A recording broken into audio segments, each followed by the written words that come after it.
Net Wealth Investments Limited is licensed to provide general advice. Our podcasts are not tailored to any one financial situation and may contain views of our presenters which may not align with Net Wealth's. The guests, organisation and Net Wealth have an arrangement for their financial products to be available for investment through the Net Wealth platforms, and Net Wealth may receive fees from the guest. More information about Net Wealth can be found on our website, including our financial services guide and disclosure documents. Please seek professional advice before acting. Showing people the problem's important, but then also letting the business and the people become part of solving the solutions. What a lot of these folks did is they went out and built these partnerships with people that were radically different, that made them feel uncomfortable. So they helped them challenge them to their better self and learn from them. In upholding professional standards and interpreting legislation and delivering the controls that you need, sometimes it's tough conversations. What you and we do together in partnership will provide a very substantial amount of information for people to use and learn about the asset class. Hi, and welcome to Between Meetings with Matt Heiner. In this podcast series, NetWealth's CEO and Managing Director chats to industry leaders and innovators with local and global expertise. They discuss the latest technologies, business models, and demographic changes, as well as leadership lessons and trends that are impacting financial services. We hope you enjoy their unique insights. Hi, welcome to this episode of Between Meetings. Really excited today to be joined by Phil Pryor from somewhere between Australia and New Zealand. I'm not sure where you are today, Phil. Yeah, mid Tasman, I think, somewhere. Yeah. Thanks for joining me today. Looking forward to this topic, which I know is incredibly relevant to not only a lot of our clients, but certainly a lot of friends and in some cases also personal situations. So, do you want to give us a little bit of background on who you are and what you do? I work with family-owned enterprises of one sort or another. So it could be a family business, family office, or it's a family where there's a transition of wealth, of significant wealth in one way or another. I'm unusual in that most advisors working in the space, accountants, lawyers, financial people. My background is psychology. So I trained actually as a family and in fact child psychotherapist. Gave that gig up a long time ago, but my focus is around how do we sort of manage and align the family in whatever they're trying to do here, whether it's a formal succession event, whether they're building a long-term multi-generational family business or family office, or whether they want to better, manage that wealth transition well. You've probably heard it as more times than me. These families, they want good to come out of what they've done. The risk is that, in fact, you'll get jealousies happening or a sense of unfairness and conflict, and it can really blow the family. So my job, in a nutshell, I describe my work as preventing future family conflict. It sounds tough. So how did you actually get into this specific part of the market? Because as you say, you haven't come through, I guess, the normal channels. The normal, right? No. Did it just sort of happen organically, or was it something that you saw an opportunity and decided to go after?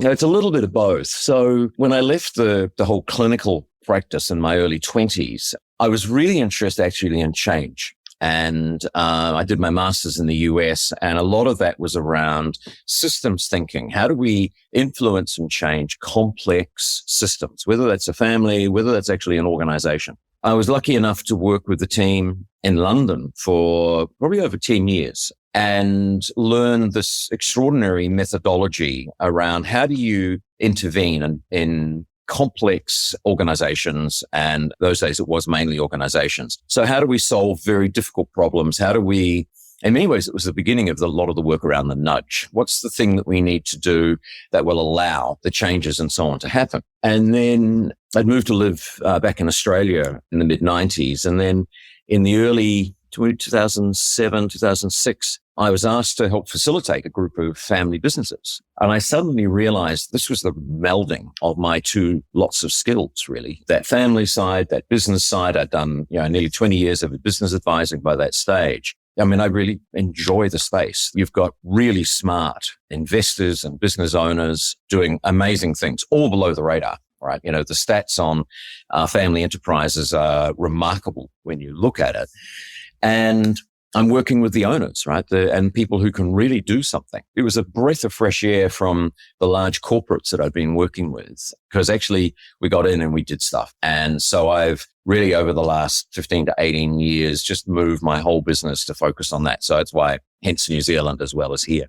When you came back to Australia, even though you had been working with, I guess, larger corporates, were you surprised at how immature the market was? Unlike sort of the US and Europe, we don't have multi-generational families or dynasties. It's, very much first and second generation. And to some extent, the market is still trying to work out, what does a family office do or mean? What's the size that you need and what are the sort of people that you need involved? Yeah, that's very true. I was at a conference in New York last year with family firm advisors. So I'm sitting in a room with 100, 150 other people, all doing very similar to what I do. I would struggle to get 5 or 6 around the table in Australia on that. And so there is a lot of work around getting family enterprises of whatever type and understanding of what they need to do. A lot of them, some of them are actually going overseas. Now, we've got some pretty good talent here. At the same time, what I heard in New York, we're already doing in Australia, but there's not that awareness within the families themselves of what they can do and, in fact, in some cases, what they need to do on that. So I'm writing a book at the moment called Risking It All. And I'm really saying you're combining your 2 most precious things, your family and what that means, as well as your business or your investments, which is identity and income and all sorts of things. And you've actually got to do that carefully. There's got to be a plan rather than going, we love each other, it'll all be fine. That's where the problems will occur. What's the typical sort of profile of the businesses and families that you're working with? Is it typically sort of smaller enterprises with maybe father, mother, son or daughter, or are you talking sort of much larger families that you're working with and bigger dynasties, if you like? I work with some businesses that are huge. A couple are in the 4th, 5th, in one case, 6th generation. And then there are a few which are really small. So I work with a couple of small manufacturing businesses in New Zealand where it's a bit of a passion project for me because I'm very keen that, we maintain manufacturing in New Zealand. It's that full range and gives a really interesting contrast in some ways. In many ways, the issues are very similar. It just depends on how expensive their lawyers are when things go wrong. If you sort of take out the trust structures and maybe the money, presumably the issues that you're dealing with and the way in which you go about it is very similar regardless of size. Really similar. Yeah.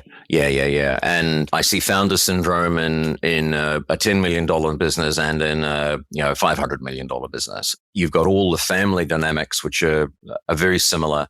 And even going back to some of the, even the parenting issues that are there. So the amount of money is less the issue. And it's what they want to do with this. And the potential is huge, but, there's just a few things they've got to get in place. I remember someone once said that the CEO of a family office is one of the hardest jobs and that CEO actually stands for Chief Emotional Officer. Oh, yeah, absolutely. I set up quite a lot of boards for my clients and you have to really select well. And sometimes they'll want to go for the sort of the big corporate experienced person. I know a number of examples where that just hasn't worked very well because as the chair of the board or the CEO, you have to be able to deal with the messiness of what is family. I use that phrase, hasten slowly. They'll want to often, we just need to do it or make the decision or whatever it is. And the family's going, no, we need to think about this. We need to talk about this. Or they'll get emotional. One of the things I say is, even for family members who are not involved in the business, they are emotionally very connected. And so there is that sense of you have to be able to deal with that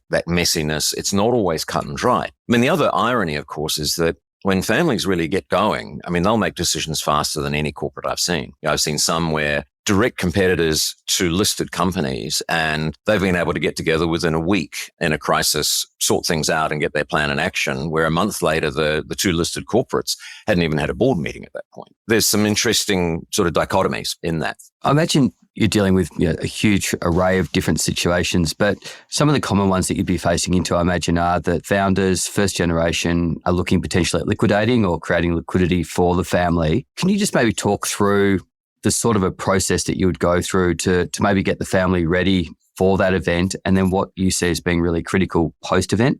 I can't remember what the actual numbers are, but the number of small businesses and medium-sized businesses coming onto the market over the next sort of 5 to 10 years is extreme. It's huge. So there's a number of factors that a business that's owned by family need to really think through. And the first is they've really got 3 choices. For founders, part of this is actually facing their own mortality. There's a good deal of denial at times, around that. So they've either close it down and, that's obviously just a silly option.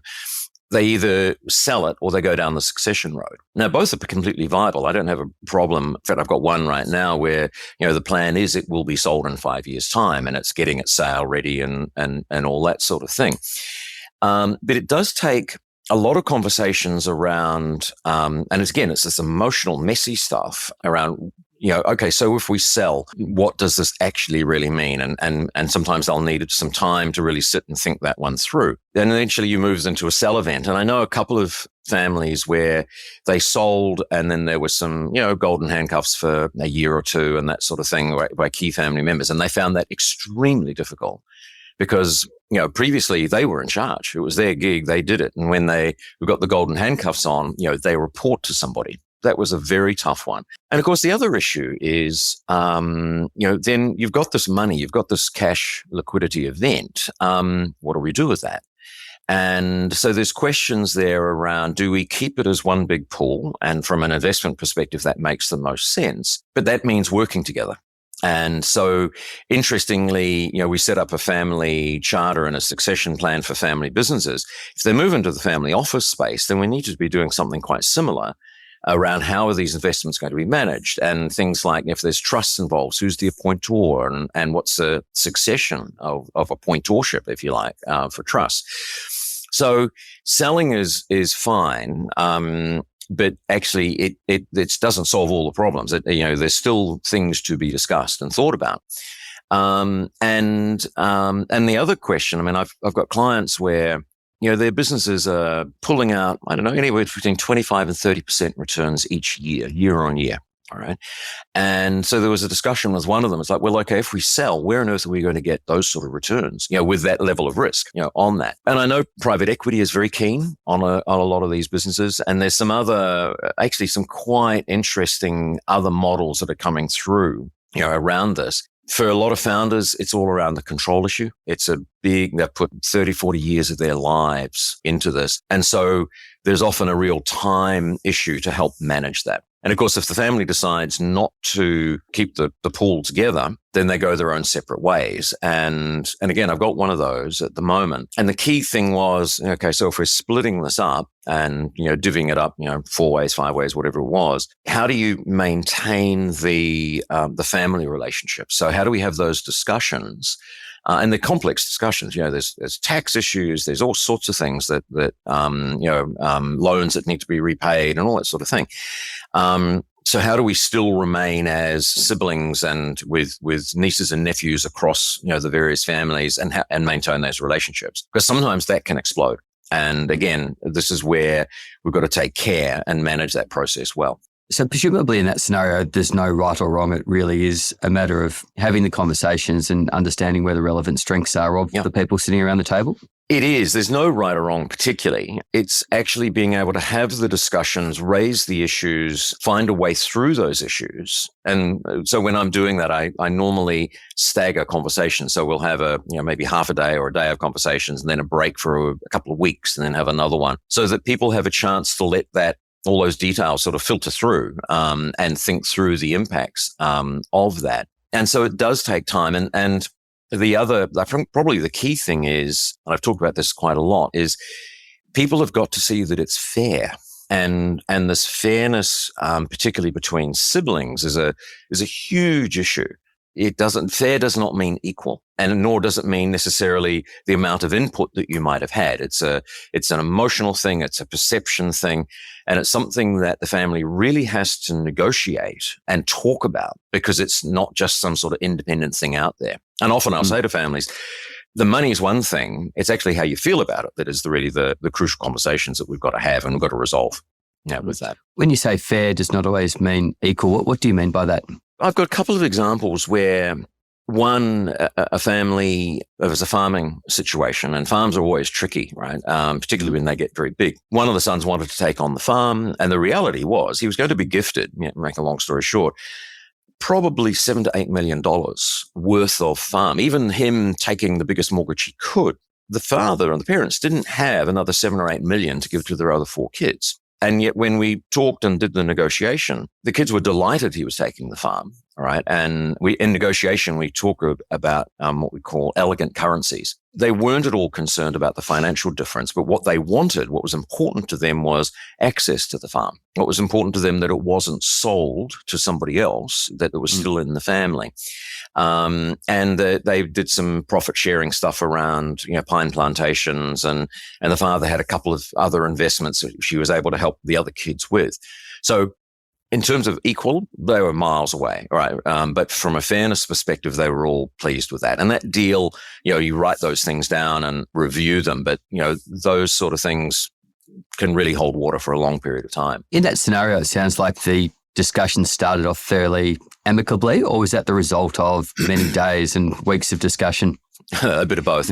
The father was particularly worried, as all parents are, right? No parent wants to see your kids arguing with that. And that either kicks in one of two reactions. Either it gets handled very badly, which makes it worse, or there's a classic head in the sand and don't mention the war sort of thing, right? Now, that's where, people like me are really useful, because we can actually structure those conversations. And interestingly, in that one, it was nowhere near as bad as the father was worried that it would be, right? He was really catastrophizing in terms of, what's going to happen? And I don't want my kids upset. And of course, all these things that parents want.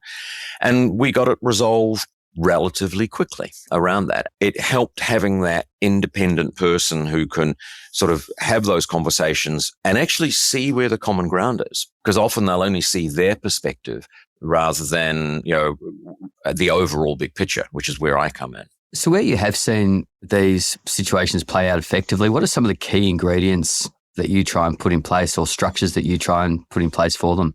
There's a number there. There's often historical things that get really caught up. We call it rebalancing. At one level, I'm not interested in history because I can't change it, right? It's happened, it's done, things are done, but actually how people feel about it is often very strong. And often, pretty much all the time, we're relying on memories, right? But these things can get really in the way of progress being made, because they're still fighting the previous war, if you like. So there's often a negotiation within the family around, okay, what do we need to do to better put a line in the sand from a historical perspective? And I'm often say, you may not be delighted by it, but it's got to be good enough that you can move on, all right? So that actually we can really build, because the future is very bright. And often it's very bright for these families. They've just got to get resolved some of this historical stuff. So there's that sort of thing. We need to be able to have what I call the honest conversations. I'm constantly on the lookout for where are the landmines. I need to know where not to step, but I also need to know when I need to raise one of those, where it is and what it means, and how do we start resolving it. That honest conversations mean the family being able to sit around the room and have a conversation, being prepared. They're often worried about that, and usually more worried than they need to be. And they often go, oh, that was easier than we thought on that. And then there also needs to be a level of transparency. So when I'm working with families, I'm looking 40 years ahead. One of the questions I'm asking, particularly parents, is going, well, what do you want this wealth or this business or these investments, whatever it is, to do for your great-granddaughter? That often rocks them back on their heels a bit, but it's a really powerful question, because it means that often we're seeing through one succession event and we're potentially looking at a second one. That second one could well be done by that stage. If we have the conversation now, if we address some of these issues now, then we only really need to do it in such detail once, because the second one, the third one, the fourth one, hopefully will be relatively straightforward. It's a matter of being clear around expectations. Values are really, really important. I had the honor of meeting a member of the Mars family in New York last year. All she could really talk about was the values, the 5 values that they have, and how that just drives so much of what they do and how they do it. And if we get a lot of that in place, and then we create documents, and a lot of the documents I develop are emotionally binding. They're not legally binding. They'll have a legal aspect, a shareholders agreement, wills and trusts and all that sort of thing. But the other agreements are emotionally binding. So they have to work. They have to be fair, because otherwise people are just going to say, nothing to do with me, or I don't agree with it on that. Wealth is about more than just money. It's about opportunity and progress. NetWealth is supporting financial literacy and education in primary schools through Banker, a fun, interactive platform for children to learn about money. So far, we've sponsored and given over 120,000 children in Australia free access and want to reach even more. Discover a world of community and refer a teacher to Banker at banker.co/primary. We've talked a lot about what happens once a business is sold. I haven't spent much time talking about actually working in a family environment. So I've been fortunate, as you may be aware, I've worked with Dad for 23 years now. We've had a great experience and it's worked well. Not everyone has the same experience, and often families working together can be a complete disaster. I'd love to hear some stories of where you've seen it maybe work well, but maybe not so well, and what you'd recommend. Congratulations. You've done a very good job. 20 years with your father. This is where it gets really interesting. And there's really no rule that says siblings have to get on, and let alone parents and their kids at times. One of the big things we talk about is hats, in terms of when you start working in a business together, you've got multiple hats going on. So you've got son hat, business manager, business owner hat. Your father has similar hats, but dad hat, all that sort of thing. And often we just completely confuse which conversation we're having. I have to say, my daughter works for me as well. At one point, she was living with me. She was my daughter. We ran the office from home. What could possibly go wrong, right? And so we had some very simple rules. We only talk business in the office. And so if we had a business conversation to have, we would go out to the office and talk about that there. So we would never have a business conversation around the dining table, things like that. When I'm on the phone to her, I'd start the conversation with, "It's Dad here." So she knew there was a context marker of, we're having a dad-daughter conversation rather than a Phil-Cat conversation around that. That actually worked remarkably well. Pretty simple stuff actually, but it really kept us clear around what conversations we're having. I've been in family businesses where now they'll be in a board meeting and they start talking about Christmas decisions. And I'm going, no, this doesn't happen here, right? This is a business conversation. And for a lot of families, they'll often go, we never stop talking about the damn business. And they don't. And so the parents sort of miss out on actually being parents, and the kids miss out on just being their kids around that. So that's really important. And then there's also a few general things. So we look at merit as a really strong foundation in family business. Just because you're the oldest son or the favorite, daughter, whatever it is, doesn't mean you get the gig. Merit is really important. And it's one of those ways of managing fairness around that. I spend a lot of time doing what we call next generation development plans. So if you want to put your hat in the ring, say in a senior role or a leadership role, here's what you need to learn. This is the experience you need to gather. Or if you want to be on the board, well, okay, to be a director, this is the sort of knowledge and experience you're going to get. And the other thing is that succession is made up of three parts. You've got succession of ownership, which often is for a lot of families, is via testamentary trusts and that sort of thing. You've got succession of directorship. And people often forget that one. Directors die just like everybody else. So, how do we get people ready to take that role on? And of course, succession of leadership. And that's where merit for both of those actually is really important. So simple things like that help enormously, and help also setting up sort of clear expectations around what is expected. If you want to be in the business, then these are the expectations. This is what you need to be doing or demonstrating. I remember a family I worked with, and the son had come back from overseas and very keen to be involved and take over the business. And his father said, well, yeah, you'll need to go and work on all the different parts of the business and get your head around that. And he said, well, but if you can't win over the staff and the senior management and you can't get their respect, then you can't get the gig. Over 8 years he did, and he got the gig. I had a very sad story of a family in Western Australia where the parents had built a very successful series of businesses, and their two sons just weren't up to it. And the mother confided to me and said, I know that if my husband and I died tomorrow, that our staff, our suppliers, our banks, everybody involved with our business has no confidence in our sons. They were probably more interested in the latest Ferrari or something rather than actually, running the business. Very hard to find a solution to that one on that. And to that point of merit and fairness, not everyone's going to be excited or want to be involved in managing a portfolio or a business. Yep. What do you see in that situation? How does that typically play out? So that's part of both the conversations and the transparency. They're always going to be part of the family. Even though they don't work and don't have any interest in the business, they don't have any talent, for the business, they're always part of that family. So, and I've got a family where, you've got 7, 8 in the next generation. And there are probably 3 who are interested and in fact working there. And a couple of them are musicians, right? And they have nothing to do with the business. They're not interested. They like that legacy element. What we do is we have 3 levels around next generation development. And the first level is, and particularly when you get to cousins, this is the really challenging one because everyone talks about shirt sleeves to shirt sleeves in 3 generations, right? My belief is that, well, it's pretty true, but the challenge is that we don't prepare that cousin generation enough. And if you think about it, you've got mum and dad, and then there's 3 kids, and then you've got, 6 or 7 cousins. But those are 3 families that those cousins are from, and they don't have that strong identifier or that strong glue. That first level of next generation development is actually events and learning that everybody in the next generation, if they're going to be, doesn't matter whether they're a musician or whether they want to be the CEO, they're involved in that. I mean, and that's family get-togethers, could be learning, could be a whole range of things, but it's a broad general knowledge. They might sometimes sit in and observe some board meetings, for example, but that's for everybody. Now, for the musician, that's all they need. Right. But for the one who wants to be the CEO, then you've got another level of development, which is around, let's look at your professional development so that in what you need to learn and do if you're going to want to go for the top gig. And that's a separate thing. And then the third one, of course, is if they're going to be owners. And that ownership split is interesting, right? I mean, I've got families where there are 5 in the next generation, 2 who run the businesses, 3 who don't. They've got their own careers.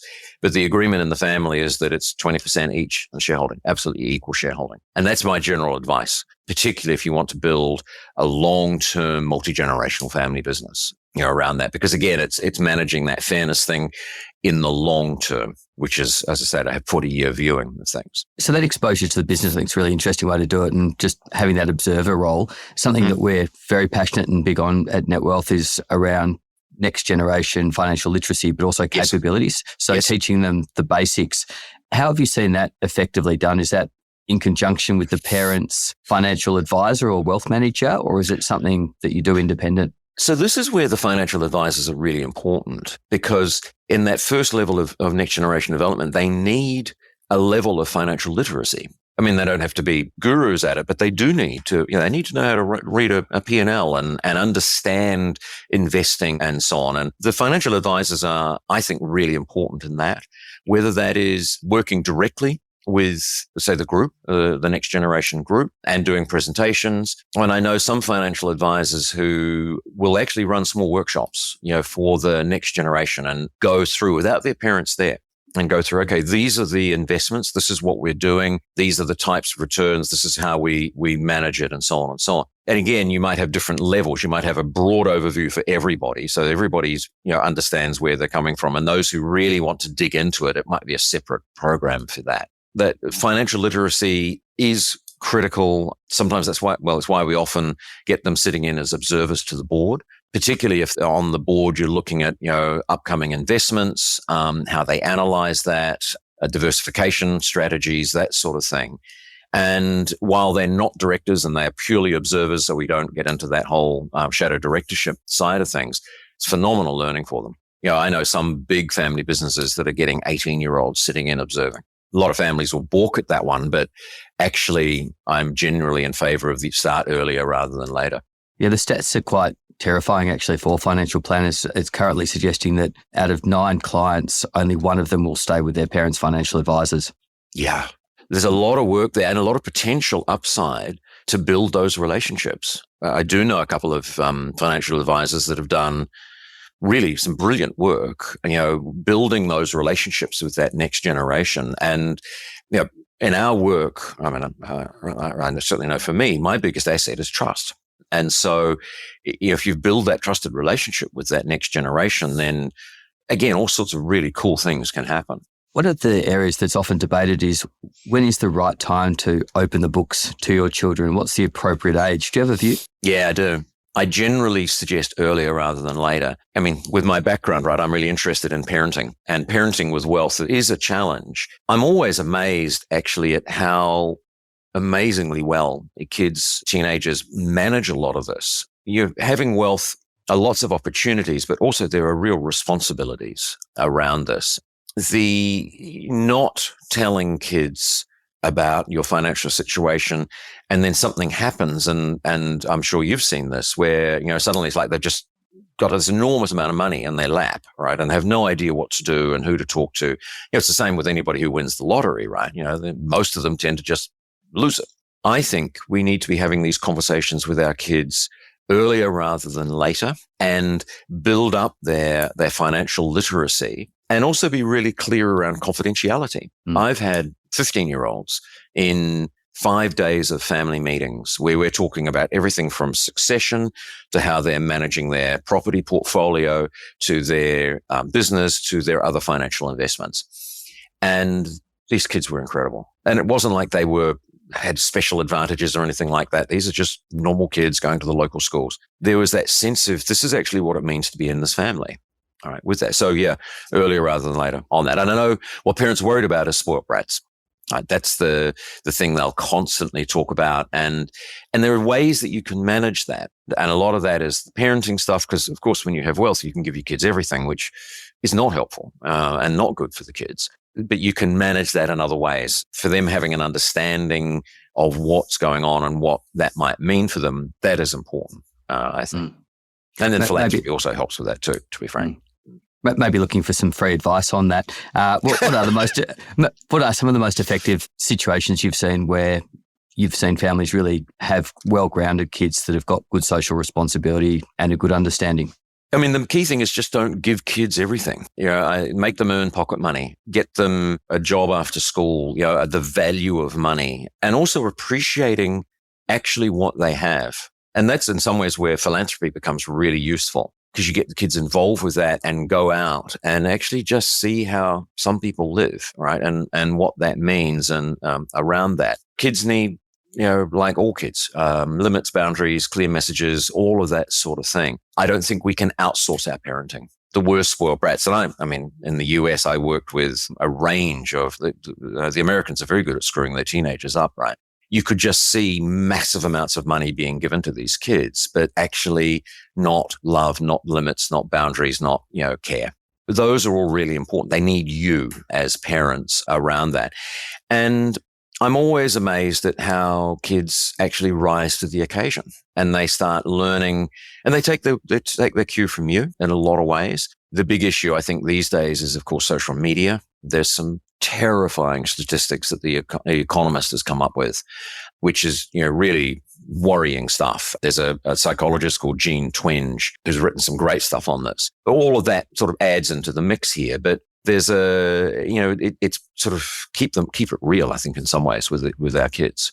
No, that's great advice. Phil, we're about to run out of time, unfortunately. You mentioned earlier in the podcast that you're in the process of writing or finishing a book. Yes. Do you want to tell us a little bit more about that and when it's likely to be out? Sure. So it's called, working title at the moment is Risking It All. It's for families in business or family offices or families with wealth. It's starting at this premise of you are risking your two most important assets, if you like, if you can call a family an asset, the things you care about. And so it really takes people through, family members through, around, these are the issues you need to be aware of, then how to actually address that.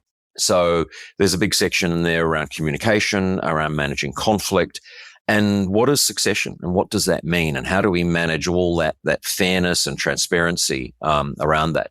So it's not aimed at, it's not a technical book. It's not how to invest or how to grow your business. It's all around how do you work with your family, big section in there around hats, and also expectations that we put on our kids, in terms of managing the expectations that we may have, which may not be realistic for them as they go through this. So I'm hoping it'll come out in April next year. I'm thinking of doing a couple of the chapters as separate papers as well and start getting that out. I mean, it's interesting. A number of my referrals come from daughters-in-law. They're completely freaked out. And so this is the ideal book for them. It's like, read this. This is actually, will give you some really good advice on what to be thinking about and how do we manage it going forward, and obviously sharing within the family. Phil, I'm sure this conversation has piqued the interest of not only a lot of our wealth advisors, but maybe some of our customers as well. What's the best way for them to get in touch with you? Philip with one L at familybusinesscentral.com is probably the easiest. I'm on LinkedIn, or they can look at the website, which is familybusinesscentral.com. So yeah, I'd be delighted to chat with anybody around this stuff. It's a great area. I love it. I really do. Fantastic. Phil, thanks so much for joining us today, and hopefully get you to another event in the near future. Yeah, that'll be great. Thank you, Matt. It's been really fun. Really enjoyed it. Thanks for listening to this episode of Between Meetings. For more episodes and to subscribe to our series, visit the NetWealth website, iTunes, Spotify, or your favourite listening service. And if you want to contact me or engage or discuss any of the topics raised, please find me on LinkedIn or Twitter or send me a private message. We hope you can tune into the next episode.